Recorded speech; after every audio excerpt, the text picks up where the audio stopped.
Après l'adoption de la nouvelle loi qui régit la promotion immobilière, un comité interministériel a été mis en place pour pouvoir évaluer le passif, c'est-à-dire les dossiers qui étaient en instance de traitement au niveau des différentes administrations. Et ce comité justement a établi des critères pour pouvoir apprécier les différents sites des promoteurs immobiliers. Donc disons qu'il y avait deux catégories de critères. Il y a des critères d'ordre technique liés à l'état d'avancement du dossier et puis des critères d'ordre social. Donc les critères d'ordre technique, c'est de voir est-ce que le site dispose d'un titre foncier, est-ce qu'il a une autorisation de lotir, est-ce qu'il a un plan d'aménagement adopté, est-ce qu'il a un projet portant approbation de son dossier immobilier même. Donc ça, c'était un peu les critères d'ordre technique. Au niveau social, on a essayé de regarder est-ce que le site est construit, est-ce que les gens ont acheté des logements, est-ce que c'est mis en valeur, est-ce qu'il y a l'aménagement du site, est-ce que c'est viabilisé, est-ce que c'est raccordé aux différents réseaux d'eau et d'électricité.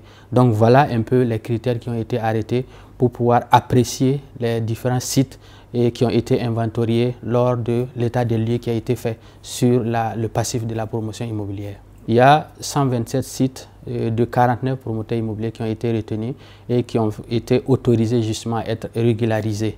Donc disons pour les promoteurs immobiliers, ce qui est attendu d'eux, c'est de prendre tout de suite un agrément, le nouvel agrément de la promotion immobilière, de se mettre à jour vis-à-vis de la nouvelle loi, en se dotant de ce nouvel agrément. Et ensuite, de pouvoir aménager et viabiliser les sites qui sont retenus à être régularisés pour permettre à ceux qui ont acheté, aux acquéreurs, de pouvoir vivre dans un environnement, dans un cadre sain, disons.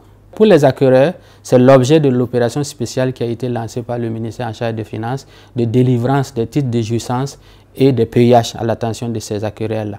Et cette opération spéciale consiste à alléger la procédure qui est actuellement de vigueur là, pour permettre aux acquéreurs là, de pouvoir facilement disposer de leurs titres de jouissance et de leur payage.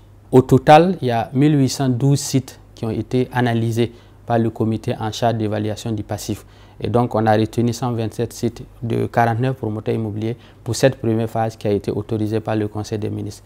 Donc, dans le décret qui a été adopté pour la régularisation de ces sites-là, nous sommes donné une échéance de 6 mois pour pouvoir apurer ce premier lot-là et puis passer à la seconde étape.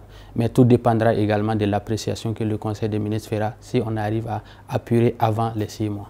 L'appurement de ce passif issu de l'activité de la promotion immobilière dans le cadre de l'ancienne loi, c'est un processus au niveau du ministère qui a démarré par cet état de lieu qui a été fait par les comités et nous allons par phasage. Donc il y a eu cette première phase qui a été autorisée par le Conseil des ministres. Nous allons la conduire au bout et à l'issue de cela, nous allons faire un rapport à l'attention du Conseil des ministres et également avec toutes les analyses complémentaires qui vont être faites sur les autres sites qui ne sont pas retenus.